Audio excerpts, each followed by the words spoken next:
Hey, it's me, and welcome to Trump Mafia. I'm making a real video again. I did some live chats with no videos, but it's like 40 people or 20 people, and it's just not taking off. What can I say? I'm just not popular, but that's okay. People want to see somebody on cam, looking at a human being, and not memes all the time. But I always hope that people find time to make friends in a chat room, right? Or at least get to know people that are always on Trump Mafia, because I appreciate people that support me, made members at patreon.com/Trump Mafia, but also people that have been with the Trump Mafia for a long time. I know that many of you don't even comment, you're just listening. And really this video is kind of like for you guys, the silent majority of Trump Mafia supporters. And it's true, I'm not good at the internet thing. It's not my usual to be on the air for that long making videos. But these are historic times.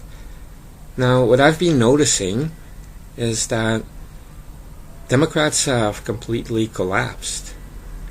Now they're going through the motions and they're acting like they're on a winning streak or whatnot, but if you really analyze the whole situation, you see a complete collapse and breakdown of Democrats. Now in the past, when you had the establishment running everything, the Republicans, Democrats, and it's back and forth, it's a uni-party, and it's like an arrangement, it's like theater. But now something happened and they just cannot deal with it. So in the past, with the establishment controlling everything, they slowly started eating away at the Constitution and at the rule of law and implementing more and more socialist policies. And of course that involves globalism and also global warming and global idiocy. But now with President Trump and America First and most of the GOP turning in that direction, everything's messed up for Democrats. So in addition, they're sore losers and they have nothing. And the Choco administration really put the Democratic Party back to the ancient times, and they have to come back somehow, but they have nothing. So the only thing they can do is obstruct, resist, but also just expose themselves and go full out. I mean, they're not wearing masks anymore. They're not straight up pretending anymore. They're really revealing their true nature. They're against the rule of law. They're against the U.S. Constitution. They're dishonest. They encourage violence. They embrace criminals. They attack heroes. And they attack the rule of law, as I mentioned. And you have perfect examples when you see the Hillary investigation being a sham and they exonerate her. But then President Trump, who did nothing, is attacked, and you still have this Mueller probe going on, plus the spying on a political party and a political campaign, as well as, during the Choco years, you had the IRS being used and all these other departments going after Americans. But then you have this rule of law that is being destroyed. Even at the Kavanaugh confirmation hearings, you have some woman accuser and whatnot, the whole circus. But they're really trying to make it that Brett Kavanaugh would be guilty just by the mere fact of an accusation. That's not how the rule of law works. But the Democrats are now just pure Alinskyeites. It's about radicalism. It's about tearing down the whole system, including the rule of law, so that they can come forward and control everything. And make no mistake, these people are fascists. They're fascists. So, a lot of people are saying fascism is right-wing, but I don't see it that way. Fascism is statism, is socialism. It's just a national socialism type. But in this sense, you really have a lot of companies involved as well, so it's like a crypto-fascist socialist regime that they want to build. But to say it in simple terms, there are far left-wing radicals, nut jobs, freaks, nuts, fruits, and miscellaneous. And it's really a parade of sick, demented people that are now fully exposing themselves. I mean, just think about it. Zoom out, and what do you have? You have a porn lawyer, you have a hooker, and these are like the main spokespeople for the Democratic Party. You have Maxine Waters, Nancy Pelosi, Michael Moore. And if you think about it, if you have millions and millions of liberals who don't like Trump, or they don't like Trump policies, they have to be satisfied with some of these people that are representing them. And it's hilarious because you do have some grassroots going on the left, a lot of socialism in California and New York and other places, and the liberal establishment is not supporting it because they don't want the Bernie Sanders people and the Alexandria Cortez octopus taking over. They want to control everything. I mean, they're real elitists, and they have a whole system. They cannot let go of the establishment they built while the establishment is burning around them. And President Trump is demolishing this whole establishment step by step, because if you do it right away, then you're providing these radicals with the uncontrolled chaos that they crave and desire. In fact, the chaos that they need. I'm talking about a controlled demolition, which I talked about before, in that the chaos is created and controlled by President Trump. I mean, he goes to the DOJ and tells them, hey, declassify X, Y, and Z. The purpose really is not just to declassify it eventually, but he's testing them. He's creating the chaos. He's seeing how the media reacts, how people at the DOJ react. Because he has seen all the documents, he knows exactly what's going on, and that's really what matters. It would be worse if the DOJ doesn't allow the President of the United States to see these documents. I mean, that would be really strange. But he saw the documents. He knows what's there.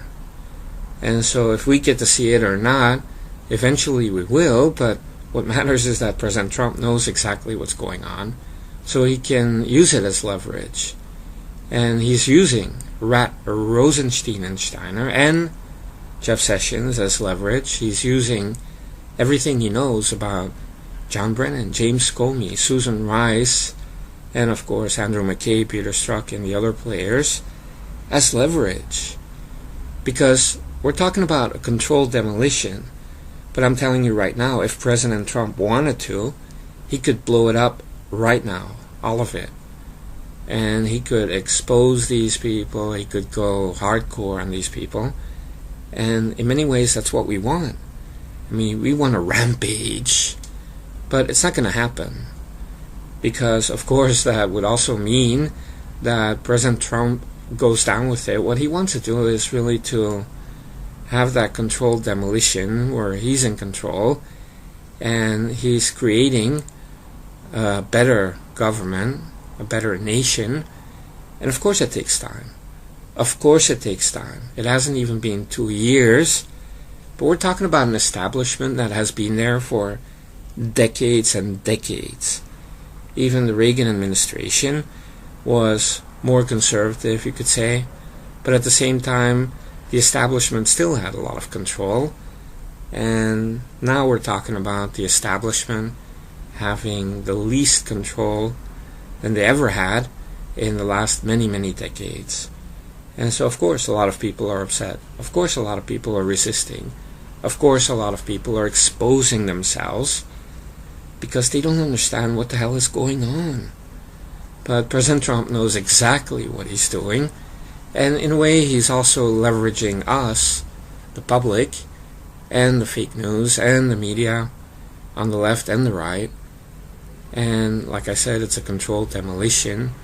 And so if some of you are with the fake news on the right. That's all part of it. President Trump knows how to use that. And you see a lot of storms, as I call it, even in 2017. I predicted the Facebook, Google, Amazon storms, and this will happen. But at the same time, again, it's leverage that President Trump has over these social media companies. Now, there's something about President Trump that I noticed, and that is, if possible, he will find a way to get along with people, even enemies, and he will try to turn them into allies, or at least neuter them in some way. And if they're out there still, grumpy and all of that, it doesn't matter, as long as they're not an immediate danger. And you've seen some of these people that have been never-Trumpers that are now protecting Trump and defending Trump. And you have never-Trumpers that still remain as never-Trumpers. And we call those people eternal losers. But what I noticed is that President Trump has so much ammo that, he can really take out some of these people, and he doesn't. In a way, he gives them time to improve. And some people get it, and they improve. Other people don't get it, and then they face the consequences. But President Trump is very patient. In a way, he really understands human nature. You cannot expect people, with all their pride and ego, and, over there in D.C., these people have really giant egos for no reason. I mean, they're incompetents. But they do have a big ego, so it takes time for them. They need a reason to say, okay, now I'm going to work with Trump. And there's, of course, a lot of pressure. The media is creating all this pressure, Hollywood and, peer pressure. But in essence, when it comes down to it, a lot of people are starting to understand that it's better to let this guy work, and it'll be for the good of the nation. Like that Jamie Dimon of J.P. Morgan came out saying, I can beat Trump in the election, and I'm better, stronger, and whatnot. And President Trump tweeted, this guy is a nobody. And, the day after, Jamie Dimon came out saying, I don't know what I was saying, I apologize, I was trying to act cool, and it was a mistake, I regret it. And what happened there is that a lot of people in those circles, the financial circles, they were saying, what are you doing, man? Shut the hell up. This guy is really doing a great job. We all benefit. And that guy was like, yeah. So people have to let go of their personal feelings and submit to the Trump nation. For a lot of people, that is just not possible, especially for some of these crazy radicals on the left. I mean, they live, they breathe, they defecate socialism, and these people are lost. What can you do? But is it important for us to have those people? No. These are not the people that will help to make America great again. But when you're talking about the media, yes, you have to expose the fake media, but at the same time, I believe that NBC, CBS, ABC, CNN, and even CNN, they will eventually have to adapt, improve. And even if they improve by 10% or 20%, it'll be an amazing difference, because sometimes the way Trump treats people, it's like they will hate him so much, they will take it in a personal way, and they end up destroying themselves to the point that some people get suicidal. They can't sleep at night, they have headaches, they have Trump on their brain, they have TDS, they're shaking, and they have relationships and they break up because they have Trump on their brain. You look at Mika and Joe on MSNBC. I mean, if you're really watching these people, can you just smell their hatred? Because they're so personally invested. They are not rational anymore. And so what I'm talking about is a comeback from irrationality to rationality. Now, the Democratic Party has collapsed because they gave in to radicalism, and that's irrational by definition. And how do you come back from that? I mean, you cannot say, we were just horsing around, We were just having fun. We were kidding. We weren't, we're just upset. Don't take it in a serious way. We're just kidding around. But no, these people really expose themselves to the point that you can't come back from that. You can't erase it. And it's been a year and a half, almost 2 years now. And then if you add the election, you have more of that TDS, but also that irrational behavior. But at least in 2016, they still had some sense of maturity, meaning they were still wearing their masks, and sometimes you notice that they're so biased, but they were still trying to be normal human beings because they thought Hillary would win. And so, they're so arrogant. But then when they lost, the mask falls off and their true nature comes out. And we're talking about bitter people. We're talking about incompetent people, arrogant people, and stupid people.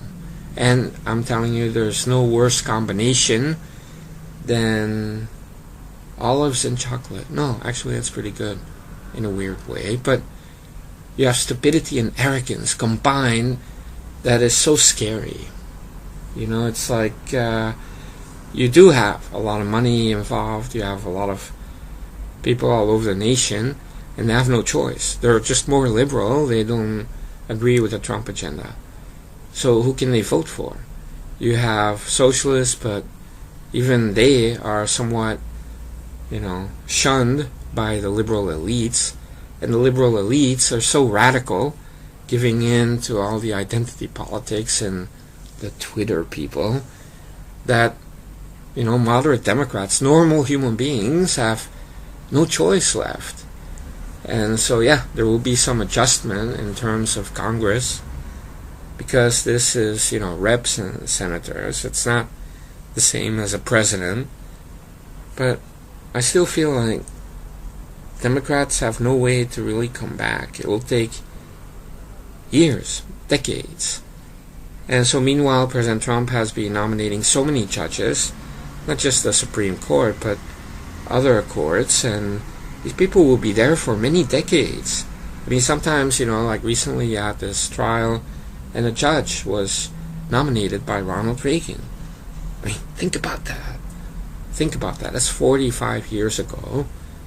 And so judges that are nominated now by President Trump and have been confirmed, over 150 judges, all conservatives, in decades from now, in 45 years from now, they will still be deciding on issues. And we're talking about conservative judges, not liberal activist judges. Because many judges appointed during the Bush years, the Clinton years, the Choco years, we're talking about social activists. They're not real judges. And they're part of that radicalism where the rule of law is being diluted and then undermined, and then they try to destroy it. But President Trump is really about restoring the rule of law. So, of course, even to clean up the FBI and the DOJ, it takes time. You would wish that you have people that are more invested than Jeff Sessions and Rat Rosenstein and Steiner or Chris Wray. But in other ways, I do believe that they're trying. And we'll just have to wait and see. Maybe they can be replaced by people that are more effective, efficient. We'll just have to wait and see. But I'm not worried about anything. People are really freaking out about the Kavanaugh confirmation. The guy's going to get confirmed. That's it. The rest of it is all circus and Twitter people tweeting, and the media people have something to talk about. But that's it. Brett Kavanaugh will be on the Supreme Court. That's it, 100%. And for the midterms, President Trump is going to have the Senate. It's going to be GOP majority, 100% confirmed. That's it. Now the House, whether Dems will get majority or not, who even cares? I mean, it's a circus out there, the House of Representatives. It's like, it's like a circus. And so, instead of, crafting bills and, helping the Trump nation, Democrats have been doing nothing. I mean, they're lazy. And when you see some of these people that they have, I mean, we're talking about idiots, complete idiots. And, you know, some of them wouldn't even be hired to run a 7-Eleven. And it's so much like Choco, right? So you would have thought that Choco would get along more with the Democrats in Congress when he was the supreme Kenyan ruler of these United States, puppet president. But he couldn't even get along with the Democrats in Congress even. He was like sitting there in his ebony tower, executive orders all the time with his inner circle of trannies and pajama boys. What a disaster. And then, you know, scheming and spying and using the IRS and using the DOJ to go after people. And then, oh yeah, let's drone some people. And I mean, what a sick psychopath that was. But, you know, you have to understand that it's not just Choco and his inner circle of freaks. Look at Congress. And it's not just the Democrats. I mean, we have some real beauties, as Trump would say, on our side, but not too many. But on the Democrat side, I mean, you can imagine if you have deep blue districts, you have, you know, all these nuts, and they get to vote for a rep. Of course you're going to get people like Maxine Waters, or Sheila Jackson, or Keith Ellison, or Nancy Pelosi. I mean, just go down the list and look at the Democrat reps in Congress. 80% of them are, I mean, it's like they escaped from an insane asylum. And it's a freak show. So, okay, even if they get the majority in the House, who cares?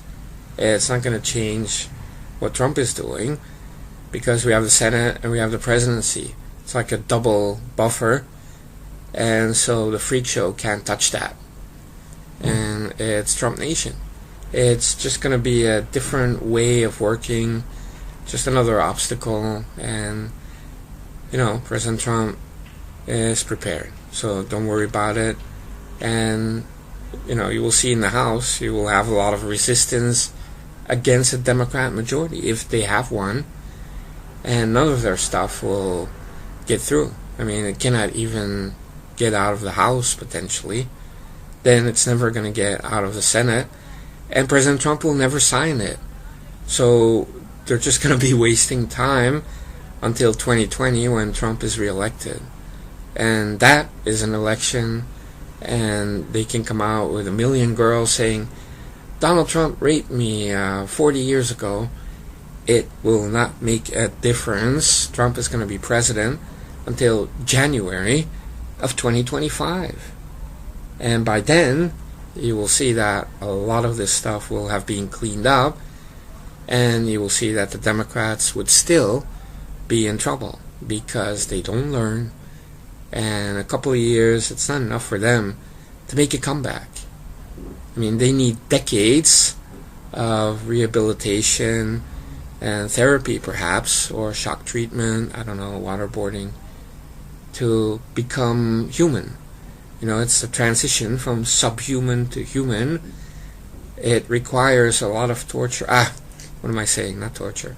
It requires a lot of persuasion and a lot of conditioning.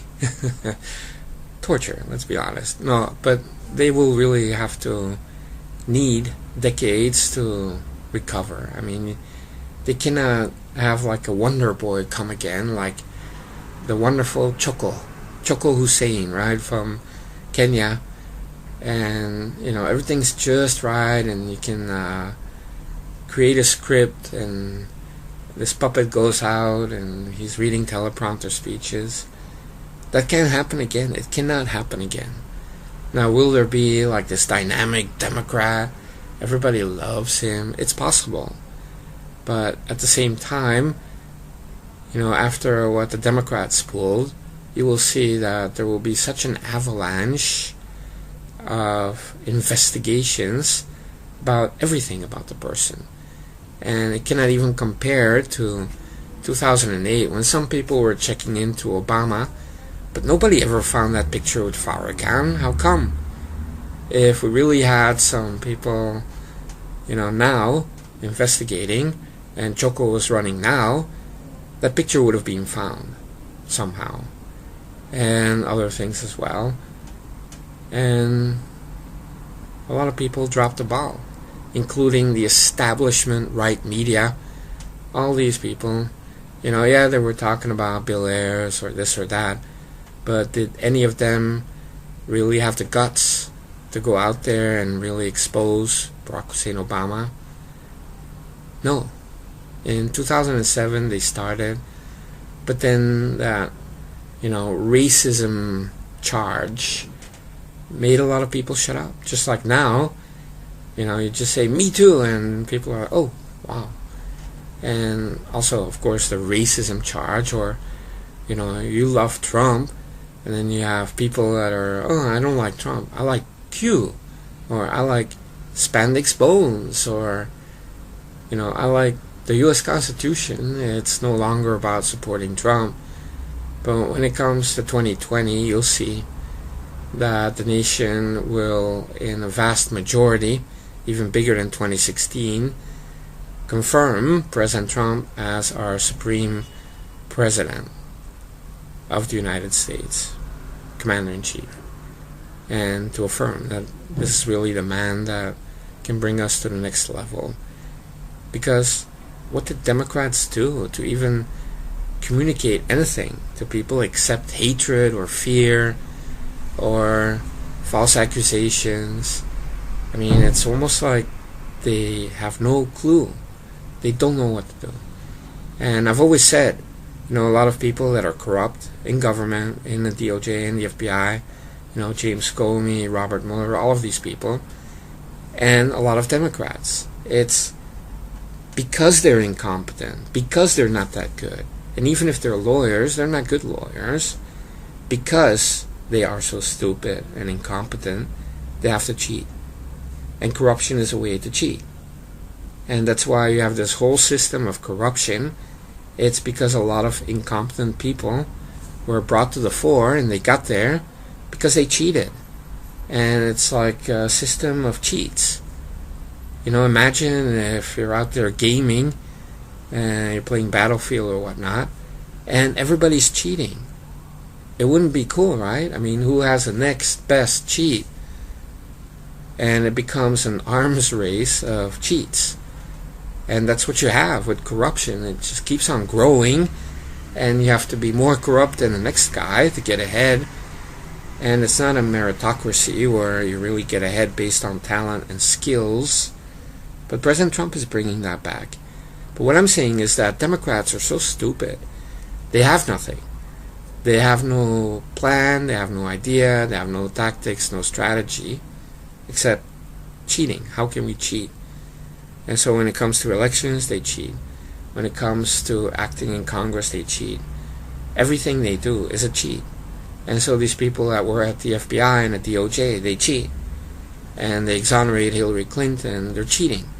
They falsely accuse President Trump, they spy on Trump, they're cheating. Everything is about cheating. So imagine how these people feel. They're so stupid. They're so incompetent. They have to be corrupt. They have to cheat to get ahead. And you have all of this corruption, all of these cheats going against President Trump, then candidate Donald J. Trump, and he still wins. I mean, imagine. These people are all exposed that, hey, yeah, you're really stupid. That's really what happened. And especially Hillary Clinton, if you have everything given to you, all the establishments are in your favor, and you still mess up and you lose, I mean, you're the supreme loser of the USA. And Donald J. Trump became the president of the USA. All right.